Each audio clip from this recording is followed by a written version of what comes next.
edition of the week, your number one breakfast show on television inside Nigeria. As you can see, I'm just excited today, being the fact that my runaway guest, Friday guest, is here. Friday Yes. It's been a long while, I ran away for more a long than time. 5 months, 6 months, just before the elections.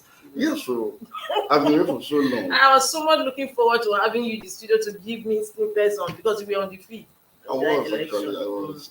Welcome back. Thank you very much. My dears, my name is Winifred Nebo, and as you can see, I'm so excited today to be hosting today's edition of the program. And you can see an array of newspapers on our desk for review and discussion this morning. And most of these papers have two trendy stories today, talking about 24 days to go for President-elect's inauguration. And we also have a story on returning Sudanese students that were brought in yesterday. And of course, organ harvesting issue involving Senator Ekuremadu, who is supposed to be sentenced today. Now, let's start with Leadership newspaper. Leadership newspaper has 24 days to go. Northern use alleged plots to stop Tinubu's inauguration. 24 days to go. Northern use alleged plot to stop Tinubu's inauguration. Finger label, IPOB, petition IGP, DSS, demand Ejero's arrest. Is cheap blackmail, NLC president replies. 24 days to go. Northern use alleged plot to stop Tinubu's inauguration. Finger label, IPOB, petition IGP, DSS, demand Ejero's arrest. Is cheap blackmail, NLC president replies. Of course, we also go over to Blueprint. Blueprint newspaper has similar story. It says, Defense headquarters to politicians on May 29. Make no attempt to scuttle Tinubu inauguration. Defense headquarters to politicians on May 29. Make no attempt to scuttle Tinubu inauguration. Assures probe over alleged bias against troops at theatre of operation. 70 terrorists neutralized, 2 Chibok girls, 158 others rescued. Operatives arrest 30 informants, 14 logistics suppliers. Still on Tinubu's inauguration, we have similar story on The Punch. The Punch says, May 29 handover. Again, military warns saboteurs. Gowon counsels petitioners. May 29 handover. Again, military warns saboteurs. Gowon counsels petitioners. Threats to new president's inauguration will be promptly dealt with, says Defense headquarters.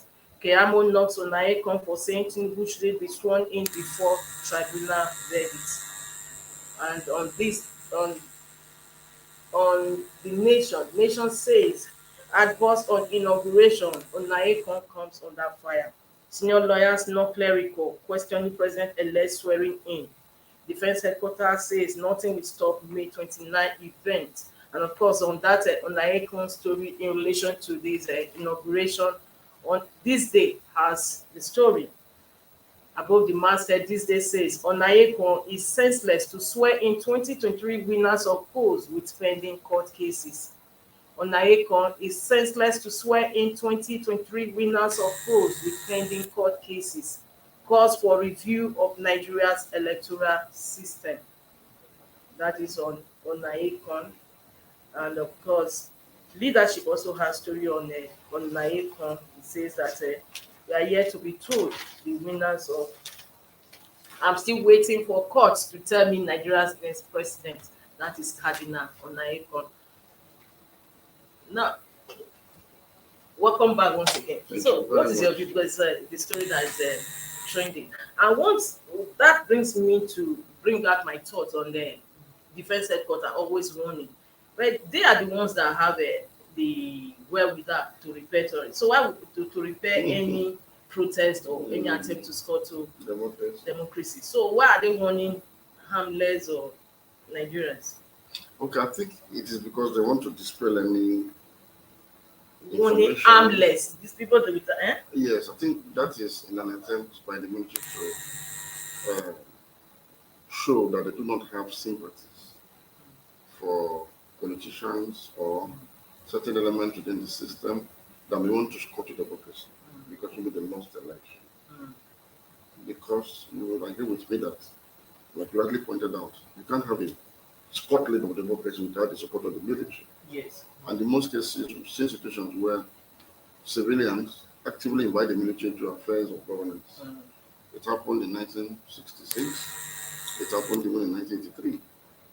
So what the military is trying to do is we're not part of it. We don't want to part of it. We're not interested. Mm. So it's like, okay, try to put the record straight so that people don't get away with the impression that the military Mm. is on standby to take advantage of what confusion that may arise within the system. So that Yeah. is That is as basically far what as they are that is doing. concerned, yes. But on the major issue of this inauguration of the president, Yes, I was coming to that. Is there any way, like mm, Onaiko just said that many people just like share Onaiko's views that the cases at the tribunal should be dispensed with before that May 29, that there's no way you can swear in when the cases are there. Do you share that thought? no, I don't. Okay. And it's more very careful the way we go about some of the issues arising from this election. We're very careful. First, this is not the first time that cases are in court and deliberations are taking place. Okay. It has been like that. Mm. There's nothing in our electoral jurisprudence that says Mm. that cases must be dispensed with before inauguration. Right. Nothing that states that. So if you want a kind of position to happen, to advocate for an amendment Yes, that's what without necessarily making this particular case a guinea pig of, you know, what you anticipate our laws to be. This is simply following the pattern of previous elections since Mm. 1999. Mm. But there are some people that tend to have this view. Mm. And we have a president elect. Mm. The same way we have governors elect, Mm. senators elect, rep members elect, assembly members elect for the states, for the states of the federation. The Independent National Electoral Commission, INEC, is a constitutional body. The Constitution empowers INEC Mm. to conduct elections, declare winners therefrom, and return them duly elected. And so, once INEC has declared anybody elected, the person is deemed validly elected by the law. However, the Constitution also gives the judiciary the powers to review executive action, depending on INEC. And that's why the onus, the burden of proof is on you that is disputing what INEC has declared. So that cannot supersede the role that INEC has done in line with constitutional mandates. It's important to put these things out there. So anything that INEC has done today remains valid until court. So I don't think we should make it too much issues about court cases because these are individual cases by individual parties. After all, Labour Party, for example, and PDP, for example, are not in court saying there are places we won that were declared winners that we did not win. So we want those elections to be overturned. Okay. They are simply going after places they did not win. And so the same way that the Labour Party winning candidates will places be that they did declared. not win and shortage of votes too. What I'm just saying is, Labour has won Abia, for example. Labour will not subscribe to the view that the inauguration of the Abia State governor should put on hold Okay. until court cases are dispensed with in Abia State. The same thing with the FCT senator elect. Labour won the FCT senatorial election. Is Labour going to say, okay, they should keep it in abeyance, the inauguration until. So these are individual parties and the candidates. That cannot supersede the mainstream constitutional role that has been given to INEC, and INEC has finished discharging it. No matter how fortunate you are with it, INEC's role is sacrosanct in the Constitution. It's not a delegated responsibility by the executive. No, it's a constitutional one. But it's called independent. Independent. So people that are making that don't seem to understand that INEC is a constitutional body, statutory. It's a statutory constitutional body that conducts election, declares winners, and returns what winners elected. So as citizens, you must abide by what INEC has done now. But for those who feel cheated, They are in court. That cannot derail the ship of state. No. You can't say they should keep it in abeyance Yes, for court what's cases in of court? some few individuals. Mm. No. This constitution shouldn't even be coming up at this time, honestly. And I'm not so impressed from the quarters we are hearing some of these issues. No. Let us not give an impression that we do not like the face or the person that has been elected. No, we must not give that impression. So that we can hold him accountable without anybody accusing us of bias. A lot of us may not have wanted this person that has been declared winner to have been the winner. But the body mandated to do that has declared him the winner. It is now left for party spokespersons to be the ones championing such views. Party spokespersons. I'm not partisan. I do not think that His Grace, Cardinal John Onayeko, is partisan. I don't think so. So we should allow what is constitutionally mandated to endure. Why those who feel that no, the same constitution has given the court powers to review actions of INEC and other statutory bodies. Let them go and exhaust it. It is their personal political pursuit. It's not a national issue. No. Somebody in court said, I won, but I was not declared winner. It's his personal pursuit. It's not a national one. The day the court also say that that person is the winner, we will all address the person as the winner. Simple. But until then, we have a winner. We may not like his face, we may not like the color of his agbada. We have a winner as declared by INEC. And I don't, as an analyst, as a journalist, as an ordinary citizen, I don't have any reason to get to what INEC has declared. It's not within my rights to do so. That is the truth. Because I can only comment to this election exhaustively within my own sphere of influence and observation. I don't know what happened in Sokoto. I don't know what happened in Maiduguri. That's why they have to take evidence to court to prove that. But until that is decided, we have an elected government in waiting at all levels. And as Nigerians, we must respect that. But since the case is in court, do you see the court, the election tribunal, attending to the case even before the 29th? Yes, the hearing proper is Yes, attended on the case. Yes. If you see the volumes of petition, the justices of the judges of the appeal court and then later the judges of the Supreme Court have to look at this thing. Look at them, and the cases should not start. It has to go through due process of trial. So there is it 120 days now or 180 days window between to dispense with this thing. So, but if Nigerians want election petition matters to be decided before inauguration, it is to put pressure on the National Assembly. To move the election forward. Simple. Or put a shorter time frame to say, look, within a month or two after election, it should be dispensed with. We won't have need for this advocacy. But somebody has been elected, you cannot change the goalpost in the middle of a match. So it's not, you can't shift it. No. Again, let us not give an impression that we seem to be uncomfortable with somebody that is declared winner. Constitutionally declared. Constitutionally declared. Yes. That is the position. So let us begin to set agenda for the incoming government. And if by chance the Supreme Court says, hey, wait a minute, my guy was not validly elected, somebody else was validly elected, we shift the agenda now to the person that was elected. Don't forget that the same people that are in court today, if the Supreme Court rules in their favor, they will praise the Supreme Court. And people that are going to lose will also approach this. And say, no, you didn't do well. So these are individual cases. It has nothing to do with us as citizens. That's my position. I hope they are all listening. Yes. So everybody should sit their soul and wait for the tribunals to do their work. Now, another story that is trending is on the returnees, Nigerians Nigerians that returned from Sudan, and the leadership has a story. Sudan, we saw hell at borders, Nigerian returnees. We saw hell at borders, Nigerian returnees. Vanguard has the story on his as his main cover. Escape from Sudan with gunfire all over. We thought we'd never see home again. Escape from Sudan with gunfire all over. We thought we'd never see home again. Returnees tell tales of woes.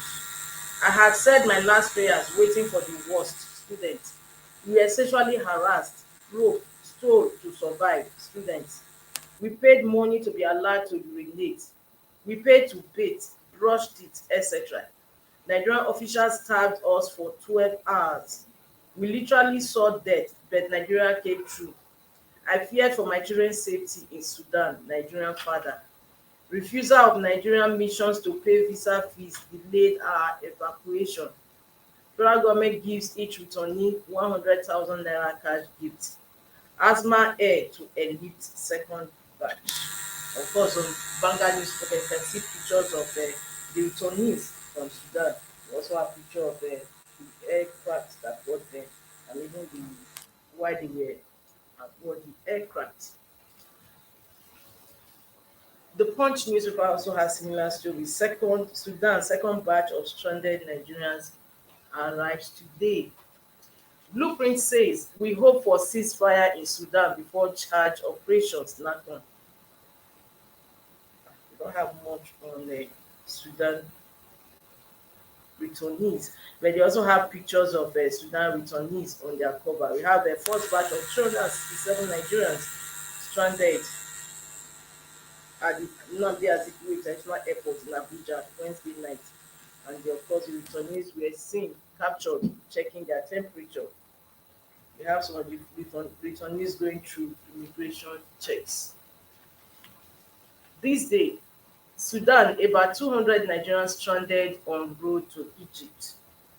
Sudan, about 200 Nigerians stranded en route to Egypt. That is this day. And of course, the nation says Sudan evacuees our experience harrowing.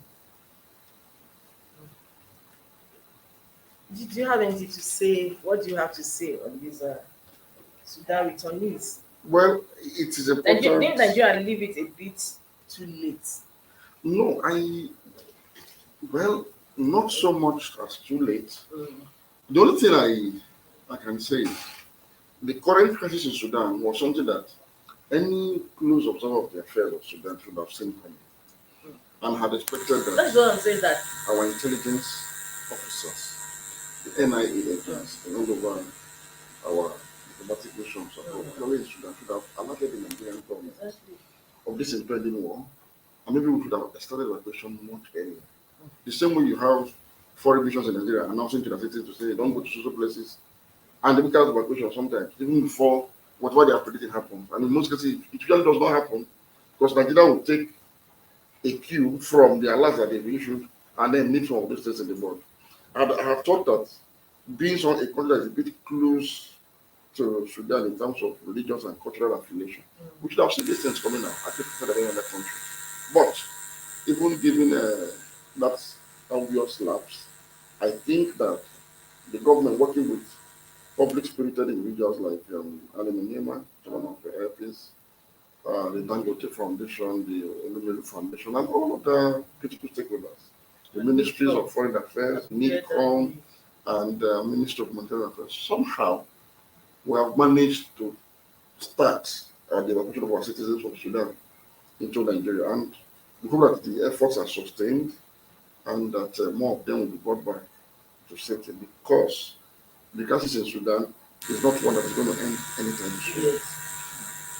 But the most important thing for me is, are we learning lessons from Sudan? Are we, what are the critical lessons from Sudan, from the experience for people in Sudan and the Sudanese for themselves? How are we translating that lesson into a way out of our own problem? Because Nigeria and Sudan have so much in common. And sometime in 2021, I wrote an article. Yeah, I warned that Nigeria was on the road to Sudan. And when Nigeria gets to Sudan, God forbid, northern Nigeria will start its own journey to Somalia.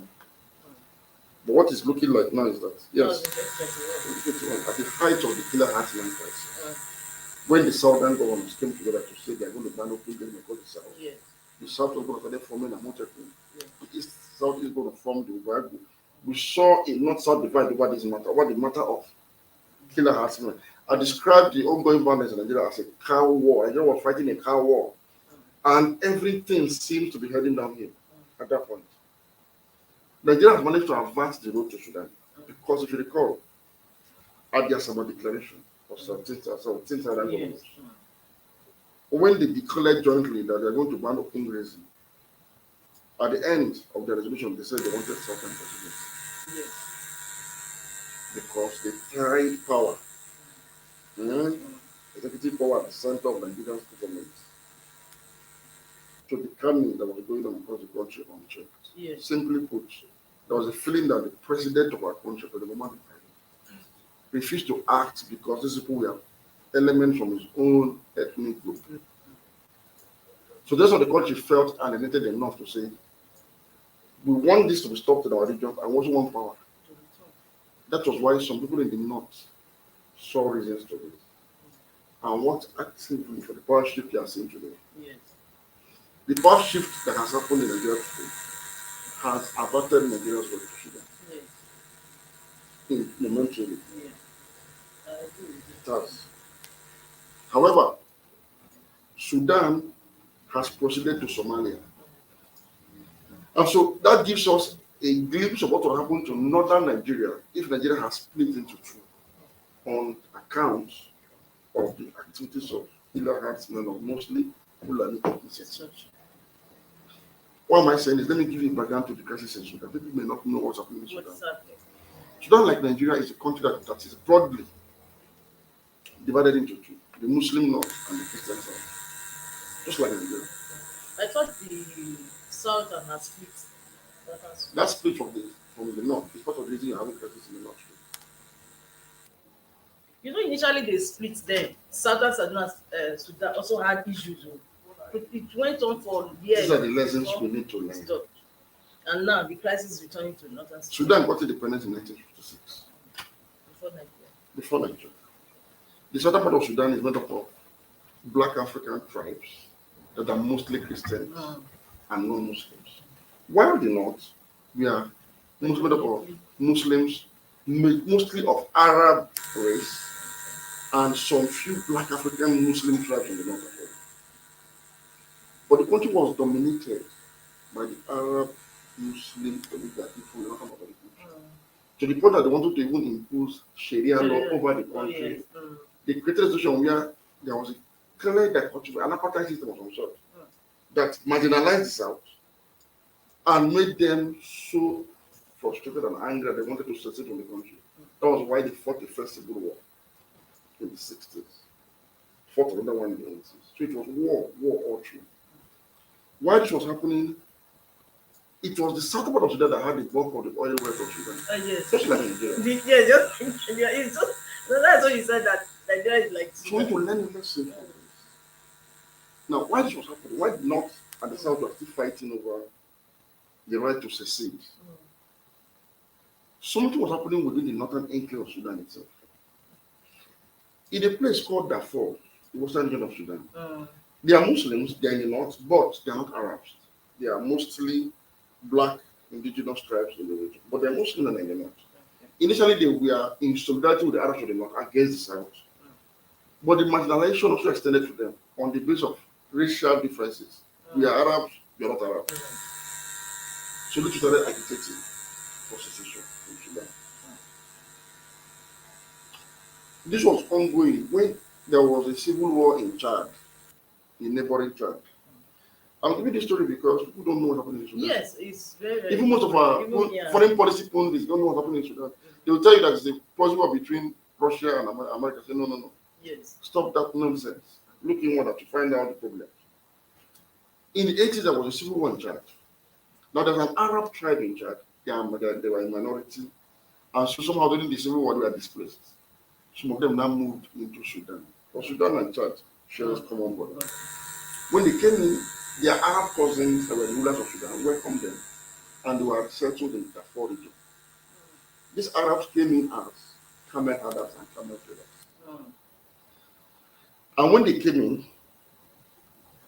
sooner than later, they began to have problems with the indigenous community over land and water resources, grazing routes. The story sounds. The same thing you have in Nigeria, the Gulf farmer herders clashes. Exactly. Happened in Western Africa. It's getting interesting. By this time, Omar al-Bashir had come to power in 1989 in Sudan under a strong group of Arab nationalism and Islamist separatism. It was like the Islamists of Sudan supported him to take over the government and completely Islamize the country and impose Arab agenda was brought. Mm. Part of it was anybody that was against this agenda will be subdued. So, in response to the rising resistance to the Sudanese state in Western Darfur, Mm. Umar al-Bashir now empowered his Arab cousins from Chad Yes. to engage Mm. Western Darfur people in a local war over land and water resources to keep them busy, Mm. to give them weapons and get them training. Amongst the people that came to Sudan from Chad in the 80s, particularly 1988-89, Mm. was a young boy, an 8-year-old boy, that was Yes. 8 years old. His name is Mohammed Hamdan Dagalo, aka Hameti, the current leader of the RSF that is fighting over Sudan. Mm. He came as a camel trader, the camel herder himself, and so he joined his kinsmen in this war and benefited from the training of the Sudanese army. Interestingly, he was trained by no other person than General Abdul Fattah, his rival in this war. Mm. It was Abdul Fattah Burhan that Omar al-Bashir sent in to help train these Arab militiamen men from Chad Chad. that were helping him to decimate the Yes. rebels in Western Darfur against his Missouri. This man was among them. He was the one that became the Janjaweed militia of Sudan that were committing atrocities. So much so that by 2004, the ICC had to issue a Yes. warrant of arrest for Bashir for the activities of Janjaweed. Muhammad Hamdan Lagolo eventually became the leader of the Janjaweed militia that carried out the genocide in Western Darfur. So dear were these Janjaweed militiamen to the hearts of Omar al-Bashir, the head of state of Sudan, that he incorporated Janjaweed militiamen into the Sudanese army and created a unit called the Rapid Support Force Yes. and made Hamdan Dagolo a primary school dropout who had no education, who was a camel herder and an immigrant, a refugee from Chad. He gained the rank of a general to head the RSF in the Sudanese army. And he now named Dagalo Hamati, my protector. That is, what he did essentially was, he now depended more on this Arab militia than the Sudanese army that's still made up of different ethnic groups of the northern part of the country. No, he didn't trust them. He now trusted these ones more and he empowered them, and the rapid support force grew to almost 100,000 strong armed forces. So they're the ones that were now in charge of protecting Omar al-Bashir against the Sudanese army in case they decide to change their minds. But on 2011, the Southern Sudan eventually break away from Sudan Yes. and they went away with their oil. But how will they come to think of it? How will they go to do that? Sudan was fighting in multiple fronts. They fought in the south, they fought in the Western Darfur. So the government was stressed because any country that is high on nepotism, tribalism, racial bigotry, and religious irredentism cannot survive. I hope you are ticking the boxes as it concerns Nigeria. Thank you. So when the southern part of Sudan left with the oil, even though the access to sea will remain in the north, Okay, the access to sea through the port of Sudan and Red Sea, but the bulk of the oil is in the south. Only very few oil resources in the north. So the northern resources, or what's down now Sudan, limited. So they didn't have much money to sustain the economy. So crisis started in Sudan, economic crisis that they never witnessed for a long time. Started in Sudan. No more money. So imagine, for example, if southern Nigeria left at the height of that crisis with their oil resources, what do you imagine happened to the north? Thank you. So they continued to manage the situation by Burkina Faso. So Sudan do another out every day against my embassy until 2019, the rebel became so much that the RSF that is called his protector and the army now connived. They removed Omar al-Bashir from power, put him into prison, took side with the people of Sudan, over the government, and now established a ruling coalition that made General Abdel Fattah Burhan the de facto head of state, and Mohammed Dagalo Hameti as his deputy. So essentially, what has happened is that refugees from Chad grew through the ranks because of the various cracks in the Sudanese state, in the world of Sudanese states, which is not supposed and to be. became the leaders of Sudan. And right now, as I talk to you, the RSF is about to oust the army and become the masters of Sudan. The RSF is in control of That's the Khartoum. situation we would have had in Nigeria. Exactly. Not If the that South had Southern- broken away, Yes. bandits in the northwest and Boko Haram in the northeast would have come together to support northern Nigeria, as Hamdan Dagalo is about to do now. But even before, even without breaking away, they were almost taking charge now. They were No, all now the corners of imagine, the earth, imagine killing, where you don't have that the oil. southern governors had Imagine to where you come don't have together. oil money Yes. to fund the army. Mm. You still have oil money now to fund the army, Yes. and it is difficult. Imagine where we don't have it. Where we do not start from, especially when the current administration did not even develop the north enough to be economically dependent on oil delivering for the south. Where we do not start from. Already you have hundreds and thousands of fighters in the north. Mm. So how would the government, any government, how would they have been able to contain them within the immediate period of a breakup of Nigeria? What is the lesson here? Like we already pointed out, South Sudan too had their own fair share of war between the Nor and the Dinka tribe. We must keep tribalism and religious We really extremism have a experience on this. before it Right. kills this country like Sudan. Yes. So now Sudan is heading for Somalia. You know why? But you said the southern Sudan also has a. They had their own tribes. They fought. Again, when they got independence, President Salva Kiir is of the Dinka tribe. He became the head of state of South Sudan. So the vice president and the deputy head of state was Riek Machar from the North tribe. If you look at these people, if you see them on TV, you're wondering what is the difference between Salva Kiir and Riek Machar, that they say they belong to two different tribes. You're wondering what are the physical attributes that make you the same as somebody watching me and you now wondering these are two black Africans speaking. How can one say that it belongs to one tribe? And this other one say, and then they hate each other and they're fighting and killing each other. The white one will kill little more of the animals. So they kill themselves until the Pope, Pope Francis, came to kiss their feet. He said, you are unite. So since that man needs to unite more. After they've killed themselves. So the same thing, what happened in the south is happening in the north now. People fighting today are Arabs, allies, Muslims, and northerners. But how come the northern Sudan, they just allow refugees, they allowed you to. In the same way our leaders here allowed killer herdsmen to enter Nigeria from every part of the Sahel. Yes. And told us that they came to carry out the crucial attack. Yes. And that they came to report grazing routes. And all sorts of excuses. It is the same thing. Because there was a crack. So the lesson here for Nigeria is this. If we can't live together as northern and southern, if we can't live together as Igbo, Yoruba, Hausa, Fulani, Shekiri, Ijaw, Kanuri, and we can't live together as Muslims and Christians, even as Shekiri, we can't live together. Even as Igbo, we can't live together in peace. It also happened. Have you forgotten that Shekiris and Ijos, they were at each Within the other Shekiris, years ago? within the Shekiris, there is war. With this Olu of Wari, for example, these are the Shekiri, Mona. When he was about to be enthroned, the Olobo share of the Shekiri land, Ayiri and Amin said he was not qualified because his mother is Yoruba. You see how, sorry to say, see how useless you are. How tribal have made all of us useless. So imagine the kind of war that will engulf the Shekiri people over their own oil resources in their own backyard, amongst themselves.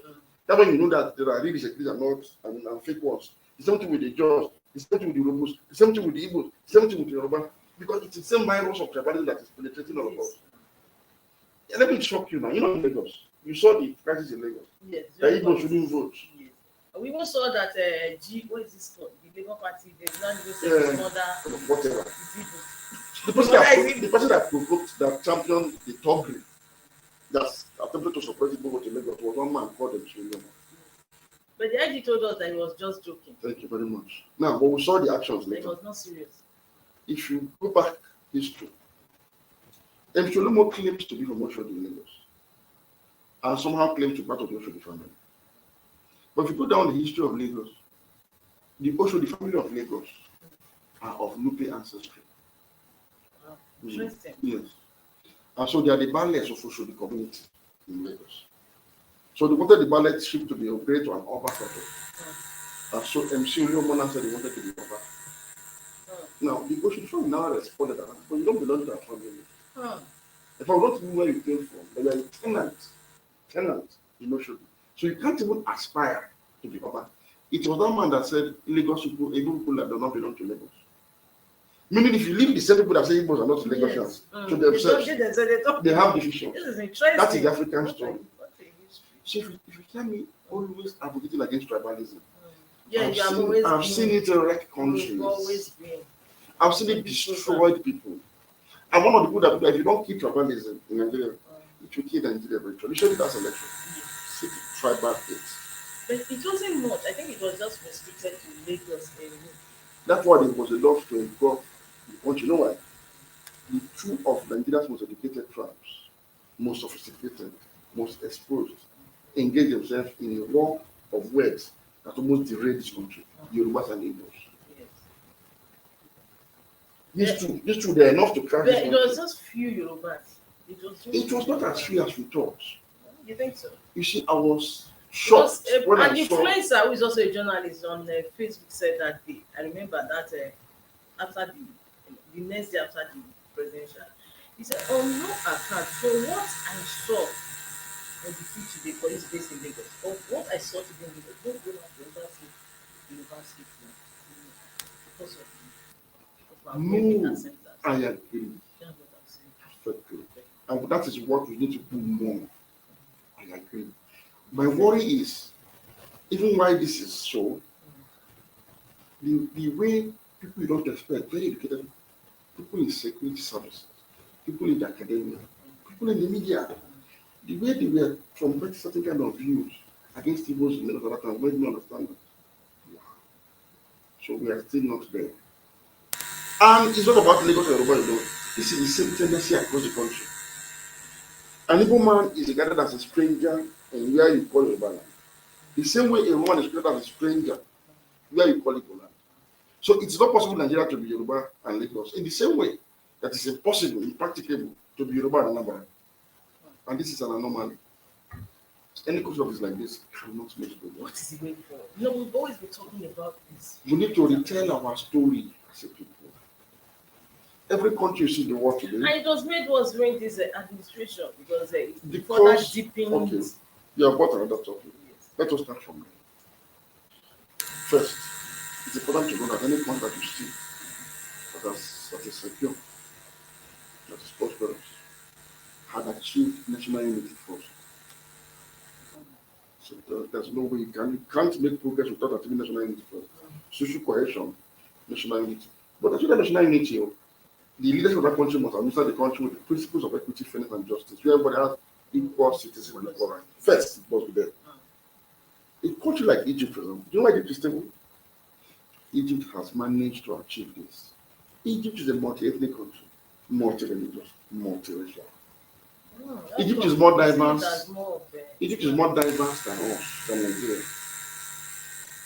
Egypt, as a country, is having citizens of Egypt that are of Greek ancestry, that are of Roman ancestry, that are of Albanian ancestry, that are of different European countries' ancestry.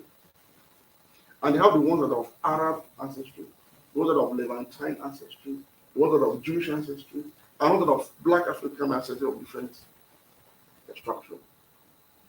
Nigeria is likely a monoracial country, but it's multi-ethnic. Egypt is multiracial. But over time, subsequent leaders of Egypt were able to build an Egyptian identity out of all of this, with Arabic as a language. Simple. So there is this Arab identity that is not discriminatory of original Arabs from non-original Arabs. No, it's a national identity, it's a national language, it's a national agenda. Now in Egypt, you have Christians and Muslims. Because of the 12% of Egyptians that are Christians, subsequent Egyptian government since at least the 1950s have made sure that Egypt was and remains a secular state, not an Islamic state. So Egypt is not an Islamic state at all. It is a secular state where there is no Sharia law. Everybody is allowed to practice their religion. All is debated, no qualms. That was why when the Muslim Brotherhood won election, the military had to take up because the Muslim Brotherhood was now tilting Egypt towards an Islamic state. The military that was secular, that remained secular up until that election, removed the government and restored it to status. And that move was supported by Saudi Arabia publicly. Saudi does not want Islamism to grow beyond it has grown because they know the danger. Saudi Arabia. Yes. But in Sudan, for example, the reverse was the case. In Sudan, they even decided to change the orientation of the army to Islamist, education Islamist. I wonder why Nigerians go to Sudan to study. It's something that people wonder. Why do Yeah, you go why to is that? Sudan to Because study? it's associated, or many Nigerians see that it's a place where they get radicalism. Because So if you that's the trace the point I'm history, saying. even the underwear bomber Visited Sudan. stood Sudan is exactly a hotbed of extreme radicalism. radicalism. Sudan is a concern for the Muslim world. Sudan. It is And a some people place go to which are Sudan to number. study. I said, do you realize what you're associating your children to? Learning is not about what you get from the school alone. It's the environment. Yes. When you take children to in the moment where they are socialized to be Islamist supremacists, you are simply creating problem for both yourself, the family, and for Nigeria as a country. That's why to enter Egypt, you have to go and get your visa. It's not free entry, it's not free exit. That's another lesson for us. Why Egypt is more secure, less of terrorist activities, no civil war, and the prosperous economy. Yes. So all hands are on there. In Egypt, if you go there, anyhow you are welcome, you are free. It has a Muslim population, but it's not an Islamic state because there are Christians there. There are those that don't believe in anyone over there, and they're citizens. Yes. So we must learn lesson, critical lesson one of this. Though their borders are so secure that you can't enter. You got tolerance from the head of state. You can't enter. Is that the case with Nigeria? For ethnic reasons, anybody can question Nigeria. We don't know who's Nigerian and who's not Nigeria. Yes. So this tells you that if we destroy ourselves with this country, if we fight ourselves like Sudan people are doing today, we have nowhere to go. Then they will ask you for visa to enter the Republic. The same thing with Nigeria, the same thing with Chad. So you see that we either live in peace or we live in pieces as a people. These are the critical lessons from Sudan or must learn. The Sudanese war is not about any foreign power. It is simply the high point of Arab nationalism, Islamic separatism, and the extreme of tribalism. That's what you're seeing. So, in other words, from what you just pointed out, there seems no end in sight. In fact, the Sudanese There's no crisis, solution to it it. doesn't, because this kind of war has no solution. No one is going to back down for the other. For example, it's difficult at this point. There's mistrust. Now, what is even the immediate cause of the war? The RSF grew to become a very strong military power within the states. And there are so many countries in the Middle East and other world with such tendencies. Lebanon is one of such states. The Lebanese state, essentially, is divided into three groups. Only three groups made Lebanon to fail. Imagine what 500 can be to a country, 500 different groups. In Lebanon, you have the Maronite Christian community. You have the Sunni Muslim community. You have the Shiite Muslim community. These three groups are as hateful of each other, are as apart from each other as you can imagine. All these three groups. So to now resolve the civil war through the Bukaki doesn't country because of these three groups, they now set the government of national unity. So the Sunni people will produce prime minister, the Christians will produce president, and the Shiite will produce speaker of parliament. But the Shiite group have their own militia. It's called the Hezbollah militia group. So they will have their arms, their armory. They're like an army within the state, and nobody can disrupt them. They are so powerful that they were suspected of organizing the assassination of a prime minister of Lebanon that was of Sunni or extraction. Yes, in 2005, Prime Minister Hariri. So that's the kind of situation you have there. You have the army of Lebanon, but you have this other group too. So that is a sign of a failed state. So for all intent and purpose, Lebanon is a failed state. Sudan is a failed state. So you have an RSF that's like Hezbollah. You have the Ogun, a tribal militia. They have over 100,000 men strong, heavily armed because over the years, they have leaders of Sudan that they are the ones pretending over. Sudan is a very large country. Sudan is about twice the size of Nigeria.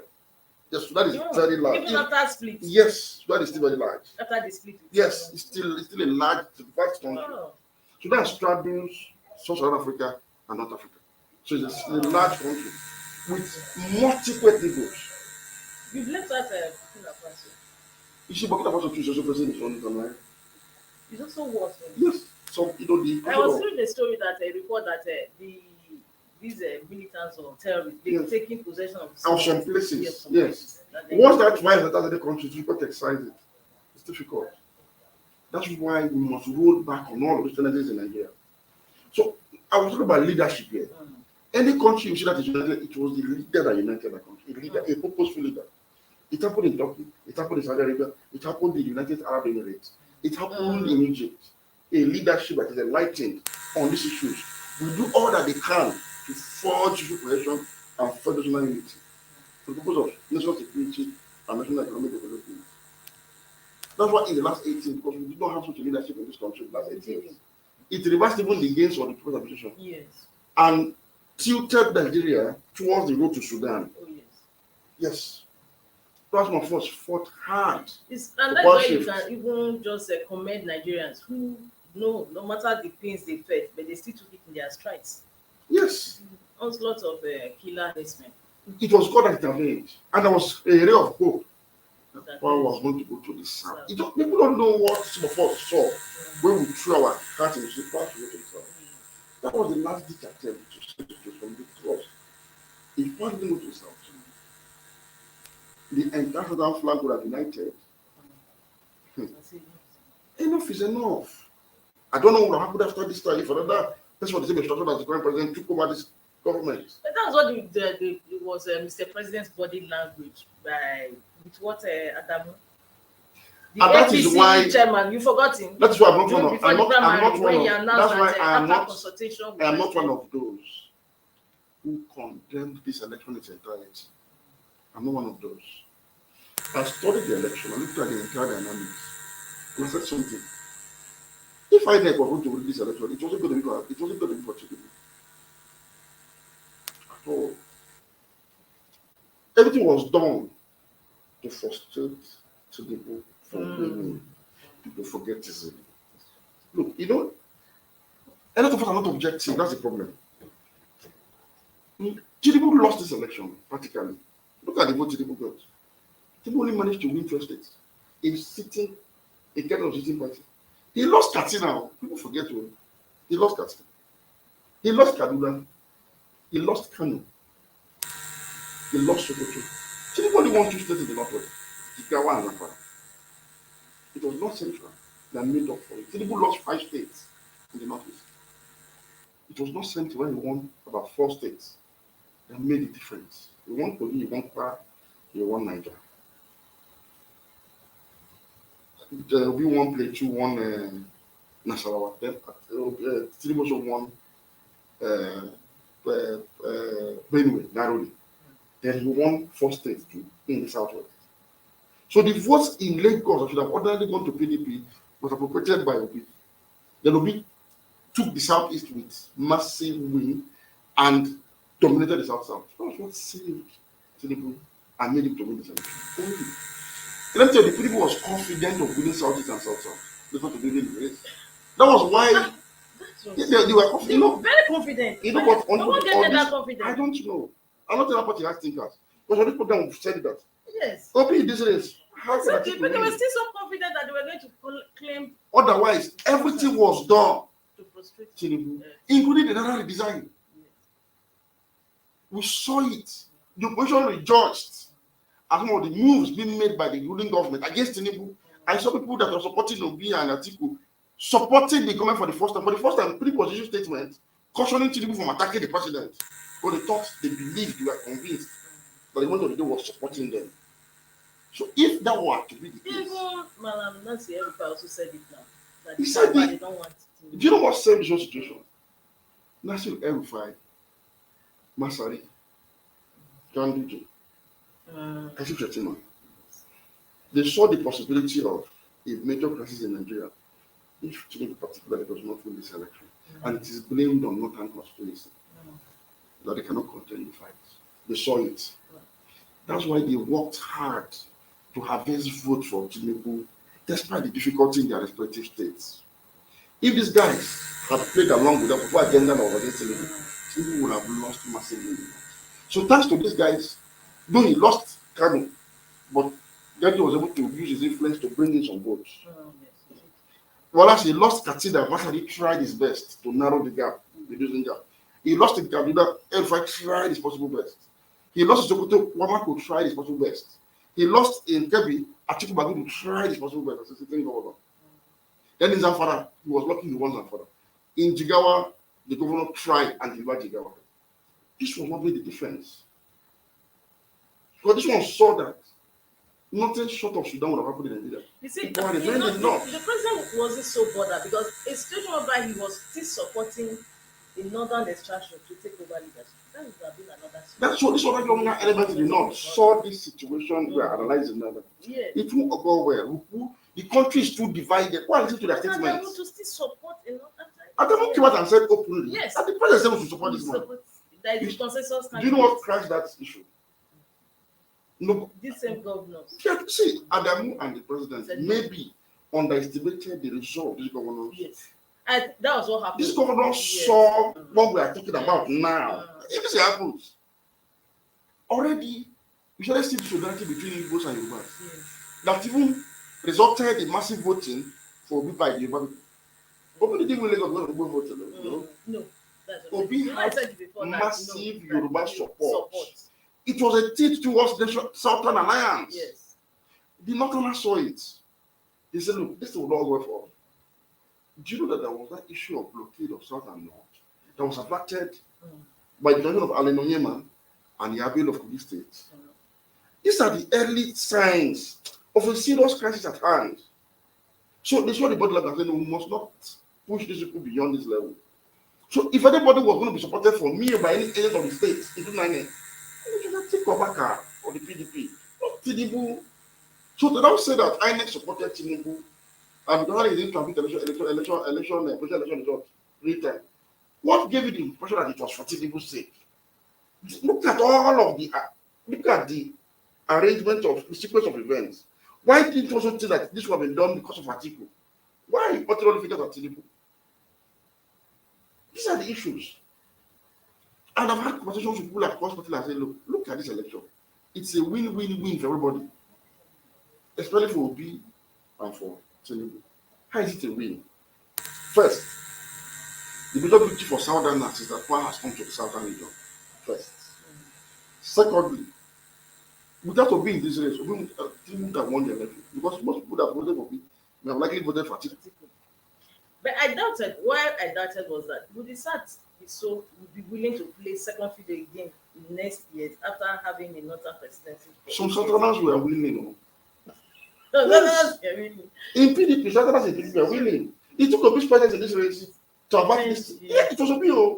So Tinubu owes Obi a lot of gratitude. Obi didn't come to the race because of Tinubu. He came out. I want to win, but his impact helped. Look, Obi won 12 states. 11 states. Atiku won only 12 states. Tinubu won 12 states. And let me tell you, but for weak case intervention in Rivers, Obi likely won Rivers. Oh yes. Obi lost Benue with less than 10,000 votes. Obi would have won 14 states. That was a massive victory, moral victory for both the obedience, people that supported Obi, and the southeast of Nigeria. And it was that foolhardy expectation. Yes. That was why Atiku refused to make fences with Wike. That's the person that is going to win South. He didn't make fences with Wike and other governors. Yes, over to he also didn't take a deep dive into consultation with South Africa. So I asked PDP, how was Atiku going to win an election when the Middle Belt Forum, South people, Afeni Federal Organization, have endorsed to be? How was he going to win the election? Are you telling me that Atiku can win the election with only northern votes? He refused to back down. He refused to back down. He didn't negotiate with them. These people consistently told you, we are backing Peter Obi. And the votes reflected. This is what you must do for us to support you. And the votes reflected in Peter Obi's favor. Not the people who play true. Came close to winning Benue and won national and honor city. Yes. With a landslide. With a landslide. Bringing the senator out of red member. So tell me how people would have won an election that Obi performed this phenomenally well. Obi won Lagos. Obi defeated Tinubu in Lagos. And Igbo man won a woman in Lagos. I've had people argue that no, you work with the wider budget and say, no, you don't understand Nigerian politics. The symbolism of that victory is more than 1 million votes put together. And for the Labour Party people, I've said something. Look at the electoral map. No projection gave Peter Obi any big chance of winning in the Muslim North. Because the Muslim North had 3 people to choose from. So if you look at the Northwest, for example, it's a very conservative region where people still listen to their leaders. Unlike in the central and southern Nigeria, where people are independent minded that can take their decision. But these areas, no, they have leaders. But their own youth don't have the same problem you have in Lagos and Abuja. No, they don't have it. So the leaders split behind Atiku and Tinubu in all the states. All. In Kaduna, it was actually Kudan for Atiku. It was El-Rufai for Tinubu. In Katsina, it was Damari Kilado for Atiku and Governor Shema for Governor Masari for Tinubu. In Sokoto, it was Wamako for Tinubu and Tambua for Atiku. In Kebbi, it was Atiku Bagudu for Tinubu and Alero for Atiku. So it goes on and on. So you see this heavyweight split this vote in between the people they were supporting. Obi didn't have any such person in this region. So Kunta have won, and this is the largest voting bloc in Nigeria. Obi was not the president of the other state in the south for example of Lagos. In fact, no poll gave Obi a winning chance in Lagos. But I knew that the vote was going to be in Lagos. If elections were free and fair. I knew. So what have I said in essence? This election is not perfect. But it reflects certain realities. And most importantly, more Nigerians voted against APC than voted for APC. Meaning that APC lost this election. But unfortunately, 12 million plus votes against APC, almost the third. I think so. It tells you something. And this is the first time that's happening. Yes. It should be. Oh my God, time is now against us. It's been a pleasure having Thank you very program. much. Of course, I learned from your words of experience today and from history too. I hope to see you. No, yes, I'm back fully now. So, this is where we end today's program Inside Nigeria. Let's wish you a beautiful weekend. Don't forget, security is a collective responsibility. So you stay safe. My name is William Freddy. I'll come your way. Same time. Next week. Bye.